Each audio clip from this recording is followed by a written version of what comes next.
আলাইকুম সুপ্রিয় কৃষিপ্রেমী দর্শক শ্রোতা, আমি রয়েছে আমাদের ছাদ বাগানে। তো দর্শক, আমাদের ছাদ বাগানে আমরা অনেকগুলো ভ্যারাইটি নিয়ে কাজ করছি। তার মধ্যে উল্লেখযোগ্য হচ্ছে ড্রাগনের রেয়ার ভ্যারাইটি এবং আঙ্গুরের রেয়ার ভ্যারাইটি নিয়ে আমরা এখানে কাজ করছি।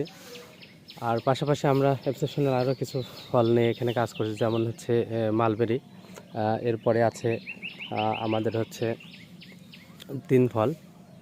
এছাড়া আমাদের আরও এখানে অ্যাভোকাডোর গাছ আছে, তারপরে আমাদের 12 মাসে আমের গাছ আছে। আরও নতুন নতুন ভ্যারাইটি আমাদের সংযোজন হচ্ছে।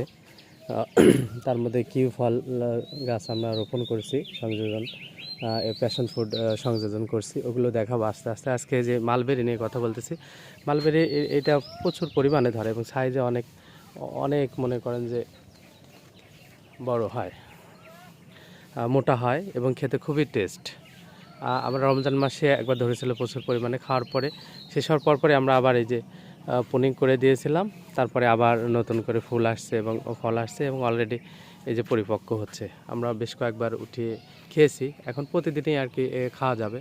এই যে দেখুন, এটা পরিপক্ক হয়েছে, এটা পরিপক্ক হয়েছে, এখানে দুইটা হয়েছে, এখানে একটা, এখানে দুইটা, এখানে আরেকটা, তিনটা, ওখানে একটা, এখানে এখানে মোটামুটি এখানে প্রায় 10-15টি ফলের মতো পরিপক্ক হয়েছে, যেগুলো আজকে হারভেস্ট করা যাবে। আবার আগামীকালকেও দেখা যাচ্ছে এরকম হারভেস্ট করা যাবে। এইভাবে বেশ কিছুদিন চলবে, পর্যায়ক্রমে এগুলো সব বড় হবে এবং হারভেস্ট করা যাবে আর কি।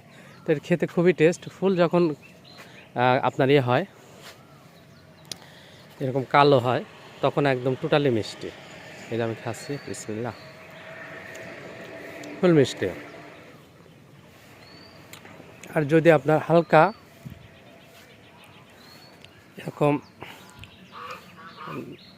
আপনার লালচে কালার থাকে, লালচে কালো কালার থাকে, তাহলে এটা টক মিষ্টি হয়। এটা খেতে আরও বেশি ভালো লাগে আমার কাছে। এটা টক মিষ্টি, এটা আরও বেশি টেস্ট লাগে। তো যার যেমন টেস্ট সেভাবে খেতে পারবে।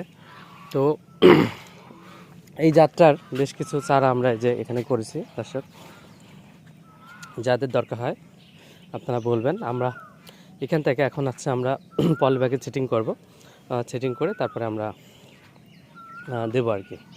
তো দর্শক, এই তো মোটামুটি আমাদের মালবেরির অবস্থা। এই যেখানে আরেকটা ভ্যারাইটি আছে, এটা মালবেরি আরেকটা ভ্যারাইটি। তো ধন্যবাদ। এই ভিডিওতে আমরা মালবেরি নিয়েই কথা বলবো, আরও ভিডিও দেব, এটা নিয়েও কথা বলবো ইনশাল্লাহ, দেখবেন। আল্লাহ হাফেজ।